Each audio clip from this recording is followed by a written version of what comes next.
Let me out a block away. Don't want to be seen getting out of your car, she said as we approached her friend's party. I pulled over right there and said, get out. She laughed, called me dramatic, and went to the party. I drove home, packed my things, and left a note. Hope your friends give you better rides. She came home in the morning, drunk and happy. Found the empty closet and called me crying. Hey viewers, before we move on to the video, please make sure to subscribe to the channel and hit the like button if you want to see more stories like this. Thanks. The funny thing about red flags is they're only visible in hindsight. At the time, you just think you're looking at a flag. For 3 years with Qley, I saw a lot of flags.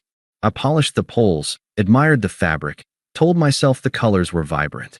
My final act of polishing happened the Thursday before the party. I'd picked up 4 consecutive weekend shifts at the warehouse, back-aching, monotonous work that paid time and a half. The extra $1,000 wasn't for a new gaming console or a trip. It was to cover Chloe's half of the rent for 2 months while she networked and figured out her influencer dream. I didn't mind. That's what you do. You build a runway for the person you love to take off. That Thursday, she was having her girls over for pre-party planning. Her friends, Maya, the aspiring publicist, and Jess, who funded her life through a confusing series of brand partnerships, treated our apartment like a lounge they occasionally graced with their presence. I spent my day off cleaning. I scrubbed the bathroom, vacuumed the rug she said trapped bad energy, and arranged the fancy cheese plate she'd requested from the overpriced market. They arrived in a cloud of expensive perfume and loud gossip. I got a collective hey before they beelined for the wine. Babe, we need privacy for, like, creative flow, Qley said, shooing me toward our bedroom with a kiss on the cheek that felt like a dismissal. You don't mind, right? I minded the way Maya's eyes scanned our living room, a slight smirk on her face, as if filing away its imperfections for later. I minded that Jess immediately put her feet on the coffee table. I'd refinished myself. But I smiled. No problem. I'll be in here. From behind the closed door, I heard the laughter, the planning, the critique of other people's outfits, other people's lives. Chloe's voice was the loudest, a performance of confidence for her audience. A few hours later, they left. I emerged to a war zone. Empty wine glasses with lipstick smears, crumbs ground into the rug, the cheese plate a sad graveyard of rinds. No, thanks for cleaning. No see you later, man. Just the echo of their judgment and the mess they left for me, the invisible stagehand. Saturday arrived. The night of the summer rooftop soiree at Maya's cousin's building. Qley had been vibrating with anticipation all week. She emerged from the bedroom in an outfit I'd never seen before, a tiny, sparkling dress that looked like it cost more than our monthly grocery budget. Her makeup was sharper, her hair perfectly chaotic. You look amazing, I said, the words feeling inadequate. Maya helped me pick it out. It's very elevated, she said, not looking at me as she scrolled through her phone. You ready? We can't be late. The golden hour photos are key. The ride over was conducted in the glow of her screen. She was in a group chat titled Swar Squad. Maya, is he driving you? LOL. Qley, unfortunately. His Prius is a vibe killer, but Uber surge is insane. Jess, just have him drop you off around the corner. We'll be on the roof. You won't have to walk far. I kept my eyes on the road, my knuckles white on the steering wheel. The vibe killer. The rolling symbol of my inadequacy. We entered the trendy, gentrified part of town. The streets were lined with clubs and bars pulsing with bass. Her friend's messages kept pinging. Okay, Qley said, finally looking up. She pointed ahead. Just up here. Let me out a block away. Don't want to be seen getting out of your car. The words hung in the air, mingling with the faint smell of her perfume. They weren't delivered with malice, but with a casual, matter-of-factness that was infinitely worse. It was simply the operational procedure. Hide the unsightly vehicle. Maintain the illusion. A coldness washed over me, starting in my chest and spreading to my fingertips. It wasn't anger. It was a profound, glacial clarity. This wasn't a joke. This wasn't pre-party nerves. This was her truth. I was the embarrassment to be discreetly unloaded before she entered her real life. I didn't argue. I didn't ask what she meant. I just signaled, pulled the car to the curb right there, not a block away, right there, and put it in park. The engine idled softly. She looked at me, confused by the unscheduled stop. What are you doing? I said a block up. I turned my head and looked at her. Really looked at her. The woman I'd built a runway for. The woman for whom I'd become a maid, a financier, and now a chauffeur to be hidden. I felt nothing but that clean, sharp cold. Get out, I said. My voice was flat, calm, final. She blinked. Then she laughed. It was a short, brittle sound, meant to dismiss and diminish. Oh my God, are you serious? Don't be so dramatic. It's not a big deal. It's just parking. She rolled her eyes, a practiced gesture.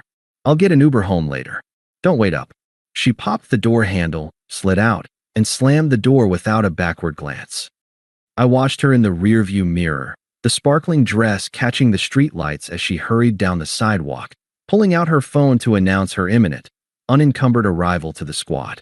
I sat for a full minute, the cold inside me hardening into a diamond of resolve. Then, I shifted the car into drive, merged into the traffic, and pointed the vibe killer toward home. The silence was no longer empty. It was full of a single, decisive thought. I'm done. The drive home was conducted in perfect silence. Not the tense, waiting for a fight silence we'd had sometimes, but a deep, ringing quiet. The city lights blurred past the windows of my vibe killer, which suddenly felt like the most honest, reliable thing in my life. It got 52 miles to the gallon. It never asked me to hide it. The cold clarity that had taken root in my chest expanded, freezing out any last traces of hurt or confusion. What was left was a simple, algorithmic to-do list. I parked in my usual spot. Our apartment, on the 3rd floor, looked down on the lot. I sat for a moment, watching the light in our living room window, the one I'd left on for her. A habitual, caring gesture from a man who no longer existed. I turned it off in my mind. Inside, the ghost of the pre-party still lingered, a wine glass by the sink, a smear of glitter on the hallway floor. I stepped over it. I went to the closet and pulled out my old gym duffel and the 2 large suitcases stored on the high shelf. I didn't start with rage. I started with socks. I packed like a surgeon removing a foreign object. My things. Only my things. The books on my nightstand. The framed photo of my parents and me at the lake, a weekend she'd called quaint. My toolbox, because I was the one who fixed things. I left the fancy espresso maker she'd wanted but never learned to use. I took the chipped ceramic mug my little brother made me in 7th grade. The closet was the starkest division. My side, simple t-shirts, jeans, a couple of button-downs. Her side, an explosion of fabrics, colors, tags she often left on for the aesthetic. I emptied my side into a suitcase.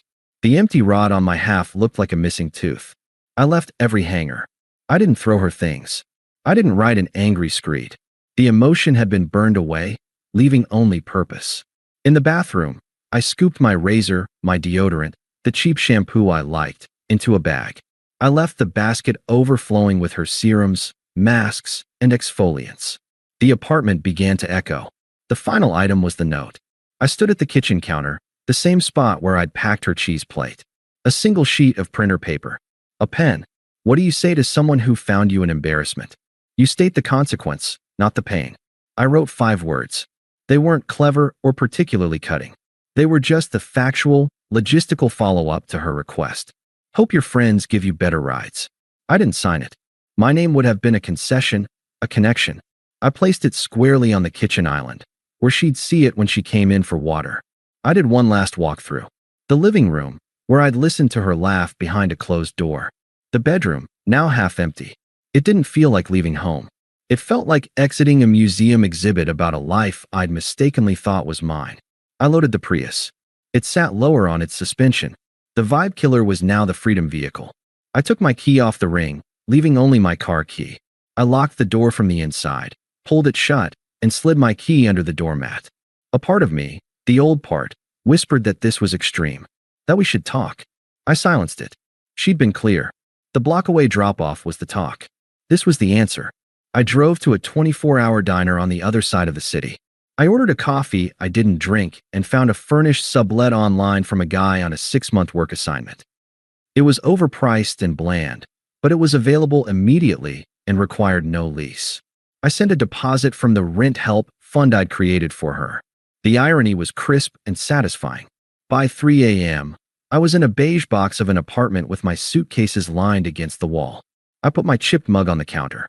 I texted my warehouse foreman that I was available for any extra shifts starting now. Then I powered off my phone. The silence in the new place wasn't empty. It was full of potential. I slept a deep, dreamless sleep for the first time in months. My phone, when I turned it on at 7 a.m., was a testament to the arc of her night. 1:47 a.m., a text. Hey, still up? Party was lit. Maya's cousin knows someone who works at Vogue. Tell you later. A photo followed. Her and her friends, faces flushed, rooftop lights in the background. She looked triumphant. I felt nothing. I swiped it away. 3:22 a.m., a missed call. No voicemail. 6:15 a.m., the voicemail notification blinked. I plugged in my earbuds, made a fresh coffee in my brother's mug, and pressed play as I looked out the window of my beige box at a new, unfamiliar street. Her voice was a journey. It started blurred, happy, slightly annoyed. Hey babe, just got home. Uber was, like, $80. Can you believe that? Crazy. A pause, the sound of keys fumbling. Where are you? Out getting breakfast? You're sweet. The audio bumped and rustled. Then, a new tone. A sliver of confusion seeping through the alcohol. Hello? Why is your side of the closet is empty? The rustling got faster. Drawers opening. What the? Your drawers are empty. Your toolbox is gone. This isn't funny. Her voice tightened, the happiness evaporating. The next words were sharp, panicked. Where are you? Call me back. Right now? This isn't funny, James. A choked sound. A sob, raw and startled. Please. The message ended. I deleted it. I went into my settings and blocked her number. The action felt clean, like applying a bandage to a wound that had already scarred over. The silence lasted for about 20 minutes. Then, my phone rang with a local number I didn't recognize. I knew. I let it go to voicemail. 2 minutes later, it rang again. Same number. The third time, I answered. I said nothing. James.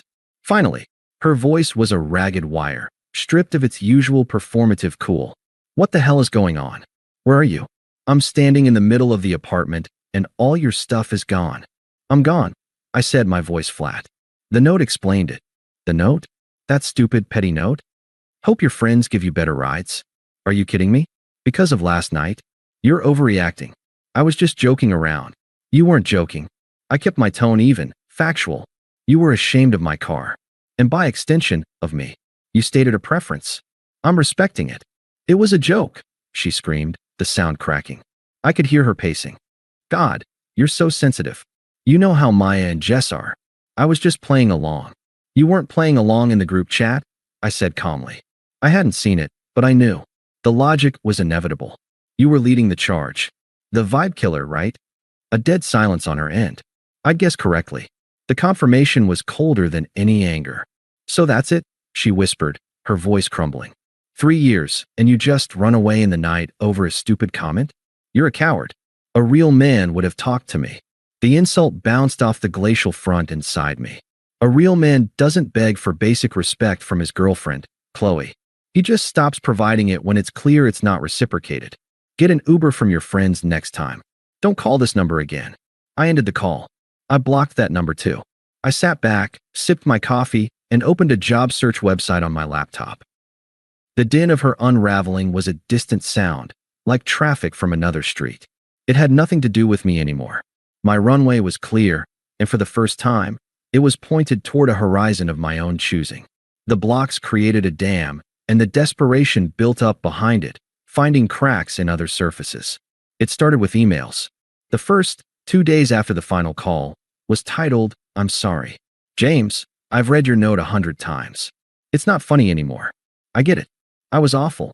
It was a shallow, stupid thing to say, and I didn't mean it. I was trying to impress people who aren't even worth it. Maya and Jess have been asking me what happened, and I'm so humiliated. Please just come home. We can talk. I love you. Qley. I archived it. Not deleted. Archived. A curator preserving an artifact of a bygone era. A week later, a second email arrived. The subject line was just a crying emoji. James, I can't do this. The apartment is so empty. I can't afford it on my own. The landlord said, if I can't find a replacement for your half of the lease by the end of the month, I'll have to break it, and pay a huge fee. I don't have that.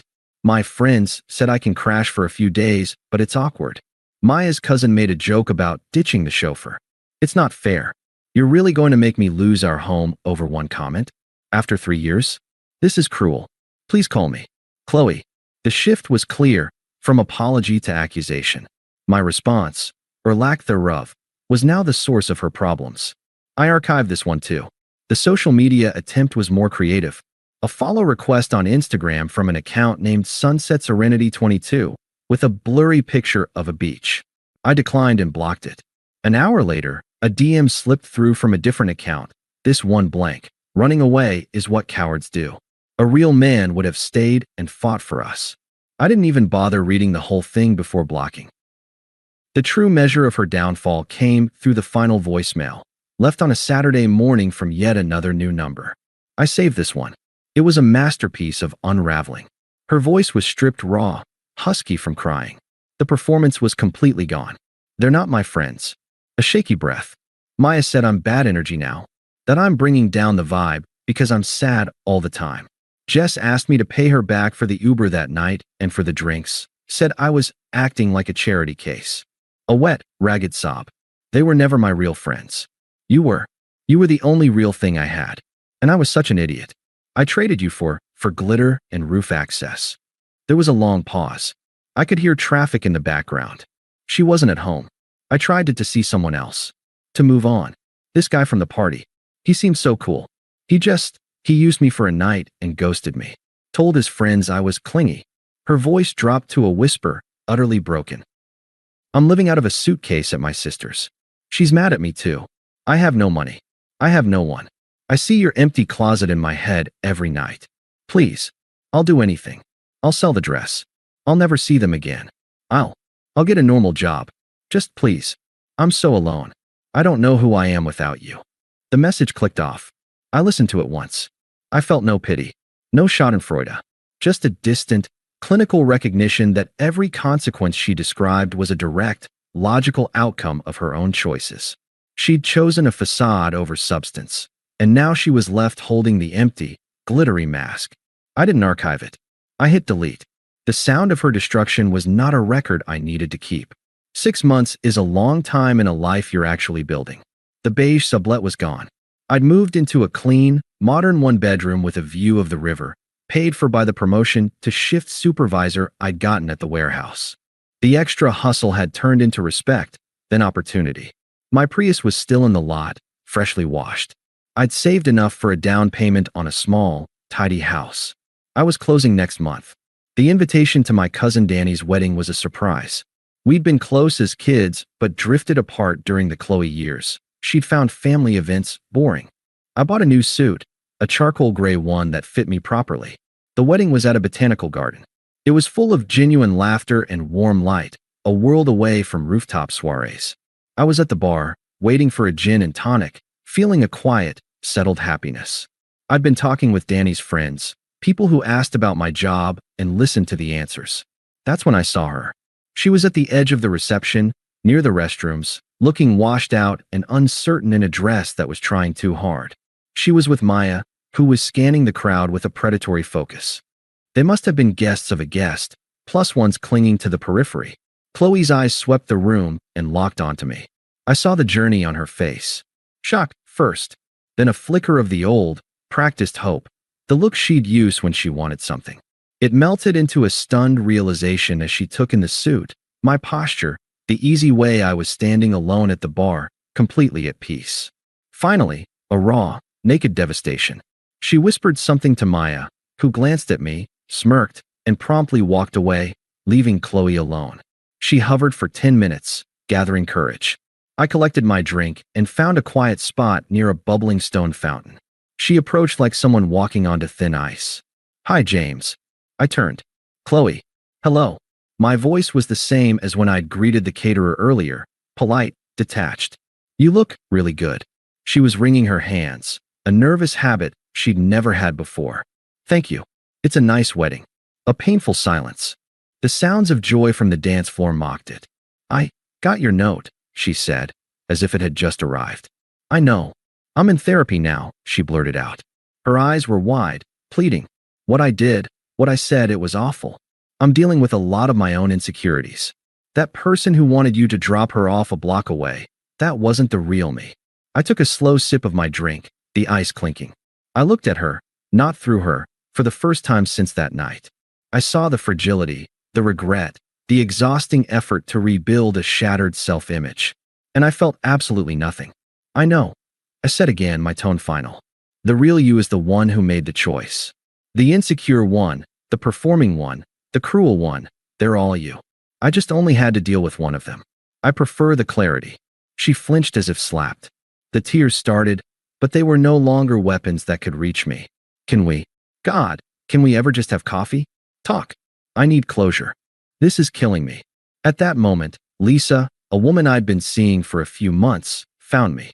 She was a landscape architect, smart, kind, with a laugh that didn't sound like a performance.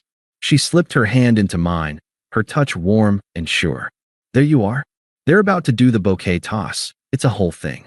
Oh, hi, she said, smiling warmly at Qley. Qley stared at our joined hands. Her face completely emptied.